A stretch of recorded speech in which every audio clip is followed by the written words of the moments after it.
Olá, no programa de hoje, impactos da Operação Rejeito em Minas.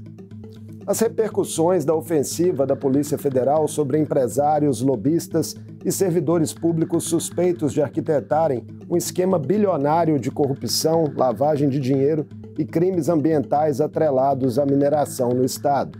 As tensões geradas pelos empreendimentos e a possível instalação de uma CPI na Assembleia. Eu converso com a deputada estadual Bela Gonçalves, do PSOL, presidenta da Comissão de Direitos Humanos e integrante efetiva da Comissão de Meio Ambiente e Desenvolvimento Sustentável do Parlamento Mineiro. Bem-vinda mais uma vez ao Mundo Político, deputada Bela. Muito obrigada, é muito bom estar aqui, Marco. Muito bom para a gente. Deputada, a senhora está recolhendo, junto com a também deputada Lohana, assinaturas para a abertura de uma CPI aqui na Assembleia para aprofundar as apurações sobre esse esquema mirado pela Operação Rejeito da Polícia Federal, que efetuou aí prisões preventivas de empresários, de um ex-deputado, lobistas, servidores e cumpriu diversos mandados de busca e apreensão. O quão graves são os fatos revelados até aqui? Muito graves. A gente está falando de um estado, Minas Gerais, que viveu dois dos maiores crimes socioambientais da história, com perdas de vidas, no caso de Brumadinho, 272 pessoas, que tem visto as suas serras e águas serem altamente contaminadas pela mineração.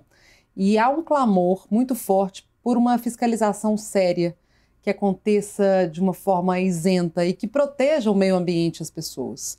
Quando a gente vê uma organização criminosa se organizar não apenas entre empresários, mas também entre agentes públicos e lobistas que operam inclusive na Assembleia Legislativa, isso mostra que, de fato, os interesses das mineradoras têm se sobreposto à defesa do meio ambiente e da vida das comunidades. As denúncias que agora estão sendo deflagradas nas operações da Polícia Federal são feitas há muitos anos por parlamentares aqui da Assembleia, inclusive pelo meu mandato, de mineração ilegal na Serra do Curral, de mineração ilegal na Serra do Botafogo, em Ouro Preto. Então, essa era até uma curiosidade que eu tinha. A senhora que milita há tantos anos, se surpreendeu com algo do que foi revelado? Eu me surpreendi com o fato de que esse esquema veio à tona, porque é incomum no Brasil, infelizmente, a gente vê as investigações criminais chegarem nos colarinhos brancos. Acho que o que está sendo feito hoje de investigação sobre o PCC e a Faria Lima é inaugural, e aqui em Minas Gerais a gente também tem, de uma forma inédita, empresários da mineração sendo detidos. Acho que vale a pena destacar que a gente teve dois crimes ambientais, que eu já citei aqui, de Brumadinho e de Mariana, pelos quais ninguém até hoje pagou. Então a gente vê empresários de fato respondendo e sendo detidos pela Polícia Federal, é algo que surpreende. Não surpreendem as denúncias, porque é algo que a gente vinha denunciando há muito tempo. A mineração na Serra do Curral, ela é cheia de ilegalidades. Ilegalidades muito flagrantes que a gente vinha denunciando nas audiências, nas visitas técnicas, por meio de requerimentos, desde que a mineração lá voltou a ser autorizada por um termo de ajuste de conduta para recuperação da área degradada. Isso abriu espaço para uma mineração sem precedentes na Serra do Curral, que depois levou os seus tentáculos para o restante da região leste, região metropolitana, até chegar no Cerro, município inclusive do Jequitinhonha. A abertura de uma CPI, deputada Bela, precisa de 26 assinaturas de apoio entre os 77 deputados estaduais e também da concordância do presidente da Casa. Os riscos dos fatos respingarem, né, em figuras do meio político pode dificultar, né, a obtenção do aval necessário para que esse colegiado funcione? Eu acredito que sim. Não há motivo para não se abrir uma CPI na Assembleia, porque os fatos são muito graves, o envolvimento de agentes públicos está colocado. É um motivo evidente de uma CPI. A única coisa que pode explicar parlamentares não assinarem, não concordarem com essa CPI é o envolvimento direto deles com essas mineradoras. O que, de fato, eu posso atestar, inclusive a Polícia Federal mostrou, de incidência de parlamentares sobre projetos de lei que buscavam a preservação de áreas de interesse da mineração. Eu acho que essa é o maior obstáculo para a gente conseguir, de fato, instaurar uma CPI. o envolvimento de tantos atores aqui dentro do parlamento. O requerimento já conta com quantas assinaturas? O requerimento estava com 15 assinaturas. É um número absolutamente insuficiente para a abertura de qualquer processo de CPI. E o governo do Estado? A postura do governo até aqui, o que lhe parece? O governador Romeu Zema deu uma entrevista logo depois da deflagração da operação, dizendo que a CGE, a Controladoria Geral do Estado, já apurava algumas suspeitas, enfim. Ele fala de fofocas. Na verdade, o que marcou a postura do Romeu Zema e do vice-governador foi o silêncio. Mais de 24 horas depois da operação, eles ainda não tinham falado nada.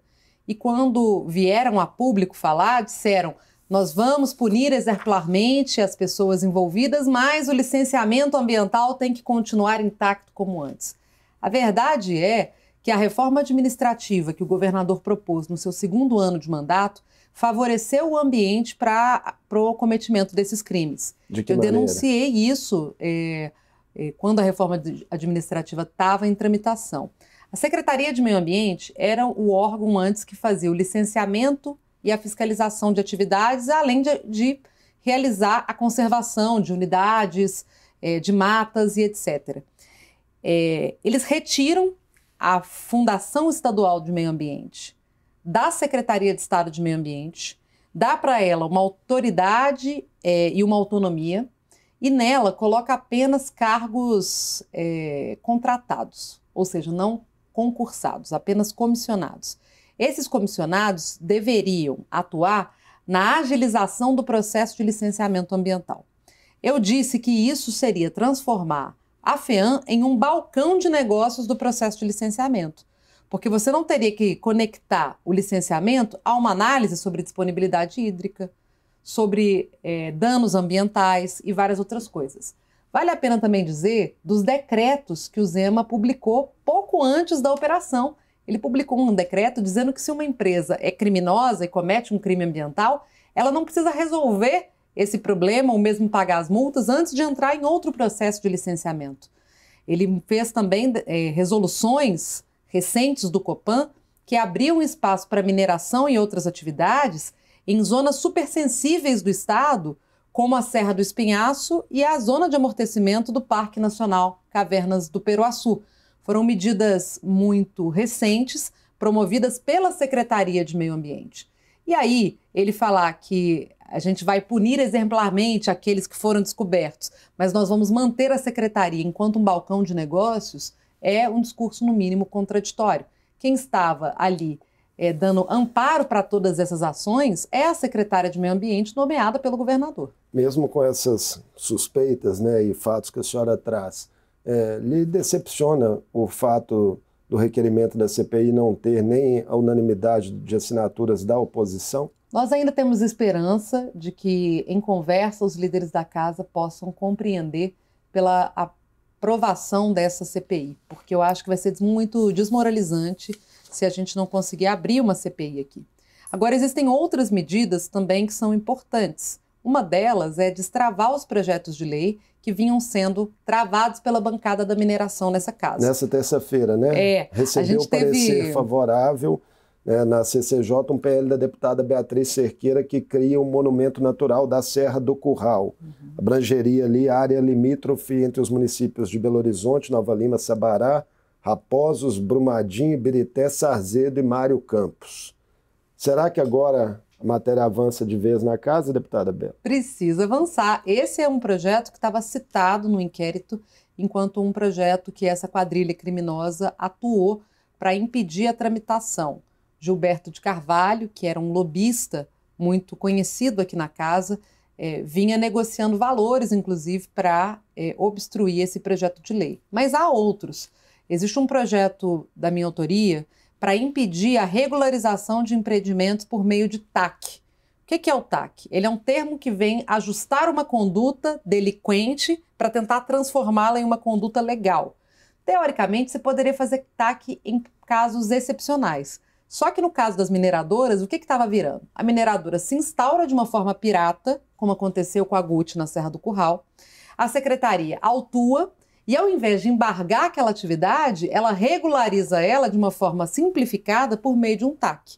Eu tenho um projeto de lei assinado por outros parlamentares para proibir esse tipo de prática, que, na verdade, se você for analisar o inquérito, foi a prática adotada em Ouro Preto, foi a prática adotada na Serra do Curral, foi a prática adotada em Itabirito, na comunidade de Aredes. Ela vinha se disseminando enquanto uma forma de autorizar a criminalidade no Estado.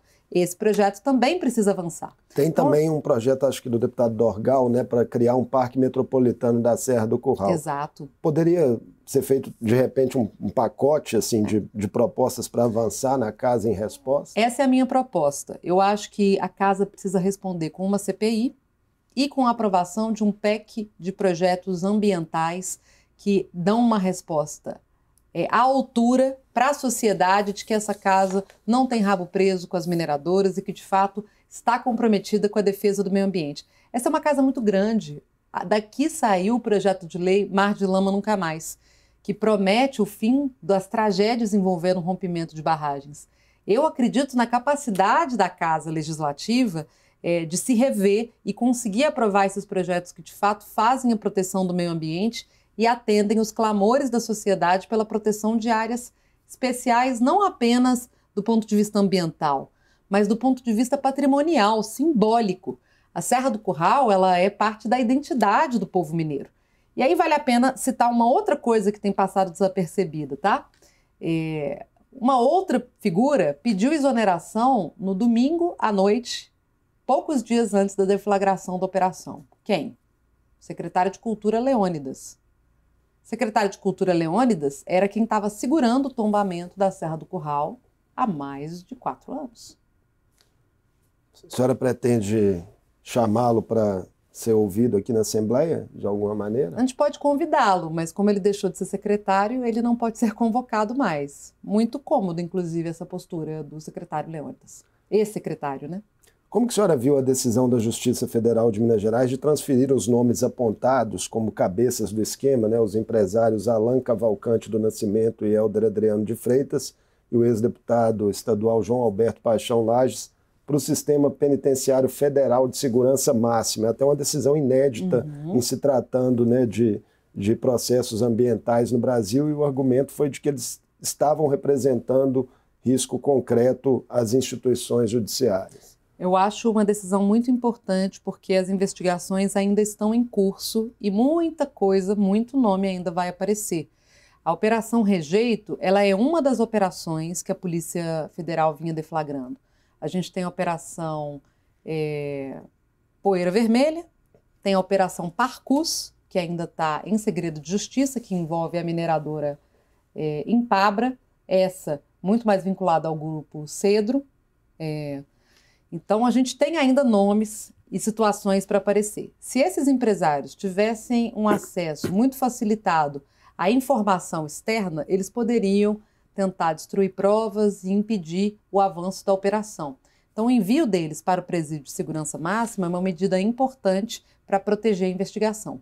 Enquanto a CPI, né, continua aí com a coleta de assinaturas, a Comissão de Direitos Humanos já tem audiência convocada, né, sobre o tema para a próxima quinta-feira. Qual será o foco, deputado? Nós temos 2 reuniões importantes marcadas. Dia 25, próxima quinta-feira, a gente convida a secretária de Meio Ambiente para prestar informações à casa sobre todas as denúncias da Operação Rejeito que tem a ver com a Serra do Curral, trazendo impacto para a comunidade de Belo Horizonte e região, para povos tradicionais e, em especial, para os moradores do Taquaril, que vinham ali sofrendo com explosões da GUT, que era a mineradora que operava de forma ilegal, há muito tempo, sem qualquer tipo de fiscalização do meio ambiente. A secretária já confirmou presença, não é isso? A secretária ainda não confirmou presença, mas, de qualquer maneira, no dia 1º, ela está convocada já para uma outra atividade da Comissão de Direitos Humanos, que vai debater o Rodoanel Metropolitano e a consulta dos povos e comunidades tradicionais. Então, de um jeito ou de outro, ela terá que vir aqui na Assembleia nos próximos dias prestar esclarecimentos para todos os deputados e para a sociedade. Ministro de Minas e Energia, Alexandre Silveira, se disse surpreso com o envolvimento de quadros técnicos, segundo ele, até então bem avaliados, e defendeu a criação de um conselho de política mineral para aperfeiçoar a gestão do setor. Seria algo bem-vindo? Olha, como é que eu posso dizer? Eu acho que a relação do ministro Alexandre Silveira com quem ele nomina também precisa ser colocada. Se há agentes da ANM indicados por ele presos hoje, a gente precisa, de fato, de investigar uma responsabilidade ou uma relação do ministro com algumas mineradoras, em especial ali da região de Ouro Preto. Eu acho que isso é importante que se faça. Agora, as iniciativas para construir medidas para ampliar a fiscalização da mineração é muito importante. Hoje nós temos um problema não apenas de fiscalização de barragens de rejeito, de mineração ilegal, mas de fiscalização tributária também. As mineradoras hoje, elas só negam impostos aos montes e a gente só tem 4 fiscais tributários da mineração na AMM para todo o Brasil. A gente está dizendo, né, que o nosso minério está sendo roubado, está sendo levado, sem qualquer tipo de pagamento de impostos e ainda assim com um baixo controle sobre o que eles deveriam deixar de CEFEM e de imposto de renda sobre as operações, que é tributado uma única vez. Eu tenho feito um debate de que a gente precisa ampliar e repensar a fiscalização tributária sobre a mineração, compartilhando essa competência que hoje é exclusiva da ANM com órgãos do Estado e dos municípios, para que a gente e da Receita Federal, para que a gente consiga, de fato, ter uma fiscalização tributária sobre a mineração e pense uma tributação específica da mineração. Junto com o Sindifisco, nós temos discutido uma espécie de royalty da mineração que poderia ser instaurado através da aplicação de uma CID da mineração.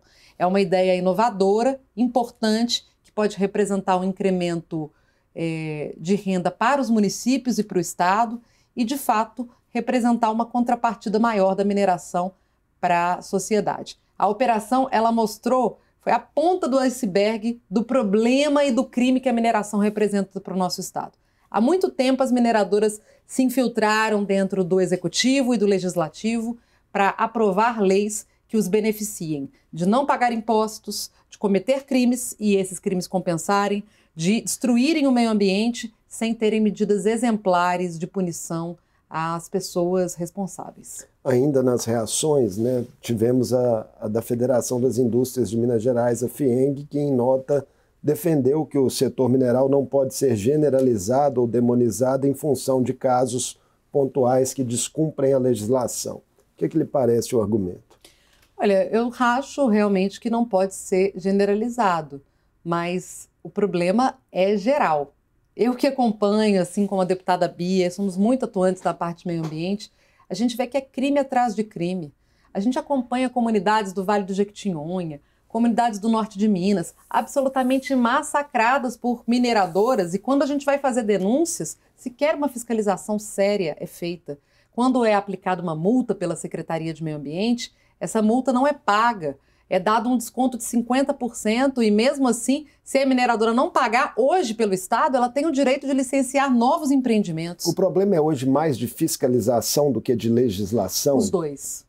A legislação, ela é leniente com o crime minerário no Brasil. Mesmo após mudanças recentes. E a fiscalização é precária. E essa precariedade da fiscalização, ela é ativamente produzida. Hoje, ao não termos há mais de 12 anos concurso e nem recomposição de carreira para os servidores do meio ambiente, a gente tem um número de pessoas que têm autonomia de fato para fazer o seu trabalho com isenção, sem correr o risco de sofrer uma pressão, de ser demitido, ela é muito baixa. Nós estamos com uma defasagem enorme no quadro de servidores do meio ambiente e uma defasagem salarial, que muitos preferem deixar esse serviço e são assediados pelas mineradoras para trabalhar em mineradoras ganhando 3, 4 vezes mais. A gente precisa de recompor o sistema de meio ambiente no Estado, recompor o Conselho de Meio Ambiente, que hoje está dominado pelas mineradoras, recompor a carreira do meio ambiente, fazer uma condição, uma secretaria de meio ambiente robusta, que consiga exercer a sua função constitucional e, ao mesmo tempo, precisamos avançar com legislações que protegem o bem comum. Só dessa forma a gente vai enfrentar as mudanças climáticas, os crimes minerários e os impactos que isso tem tido sobre a saúde da população, sobre a vida da população em regiões mineradas. Muitas lutas pela frente, né, deputada? Muitas.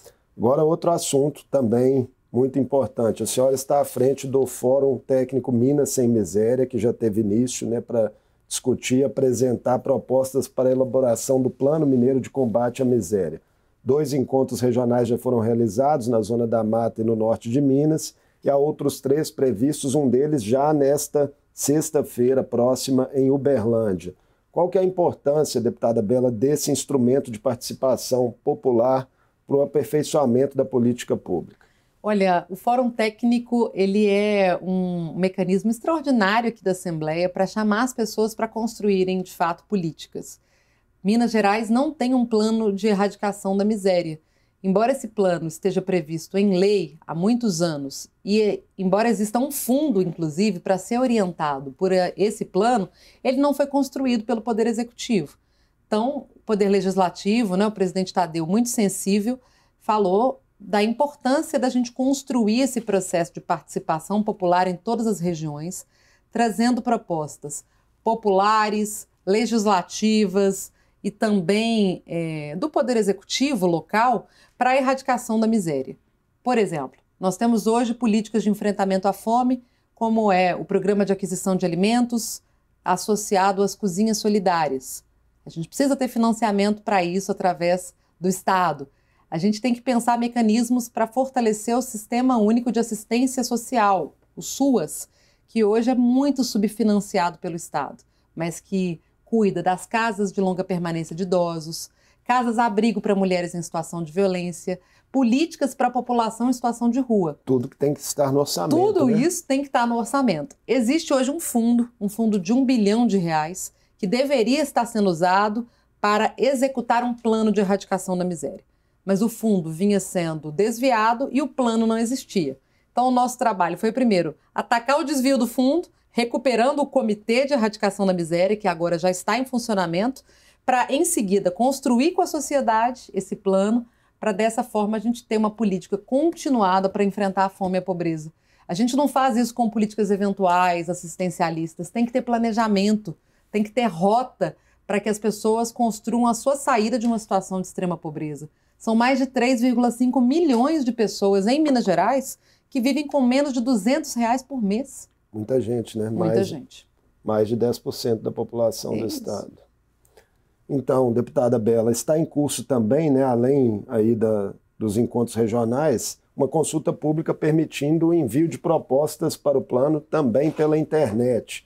O cronograma é para consolidar tudo isso numa etapa final no início do ano que vem, né? Exato.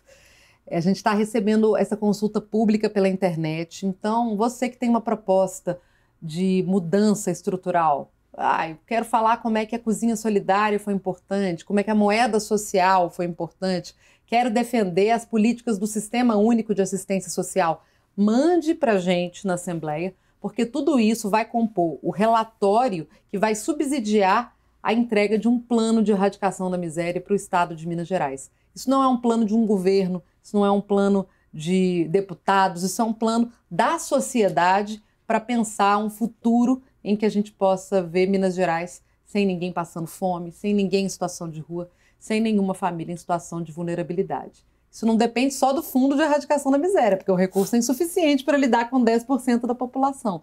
Mas já é um começo importante. Quem quiser participar dos encontros regionais, inscrições estão abertas também. Estão super abertas. Sexta-feira nós vamos estar em Uberlândia, depois nós vamos para Araçuaí, vamos fazer uma etapa depois metropolitana em Betim e estamos em negociação para ver se vamos fazer mais 2 encontros ainda antes de encerrar e concluir esse processo no ano que vem. Inscrições pelo site da Assembleia. Exato.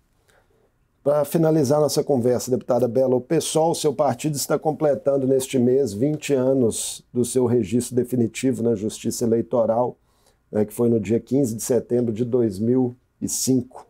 A atual federação com a rede deve ser mantida para as eleições do ano que vem e quais são as prioridades que a legenda tem traçado aqui para Minas Gerais? São 20 anos de uma construção muito bonita. Eu acho que o PSOL hoje é visto como um partido de gente lutadora, íntegra e coerente. é o partido que votou 100% dos parlamentares contra a chamada PEC da blindagem ou PEC da bandidagem. É um partido hoje que está colocando o dedo na ferida do que são o processo das emendas parlamentares e a forma como elas sequestram o orçamento. É um partido que se coloca o tempo inteiro contra processos de corrupção, mas também lutando por direitos do povo, como a isenção de imposto de renda para quem ganha até 5 salários, a garantia de uma vida para além do trabalho, o fim da jornada 6x1, também está sendo protagonizada pelo PSOL. Nosso partido hoje tem a bancada mais combativa do Brasil.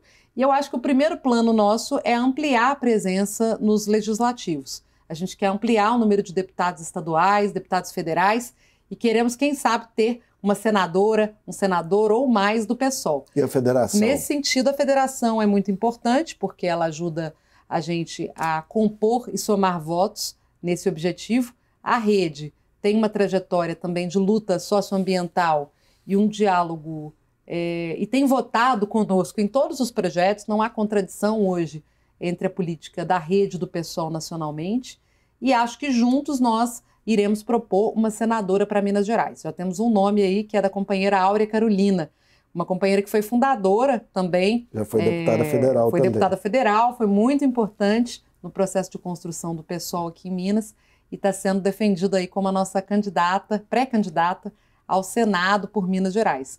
Podemos ter uma senadora pela primeira vez na história. Assim esperamos. Deputada Bela, muitíssimo obrigado por essa entrevista ao Mundo Político. Eu agradeço demais. Podem contar comigo sempre. Conversei com a deputada estadual Bela Gonçalves, presidenta da Comissão de Direitos Humanos e integrante efetiva da Comissão de Meio Ambiente e Desenvolvimento Sustentável da Assembleia. Falamos da articulação que visa a abertura de uma CPI para aprofundar investigações sobre um esquema de corrupção, lavagem de dinheiro e crimes ambientais relacionados à mineração, revelado pela Operação Rejeito da Polícia Federal. E ainda sobre as atividades do Fórum Técnico Minas Sem Miséria. O Mundo Político fica por aqui. Obrigado por nos acompanhar e até o próximo programa.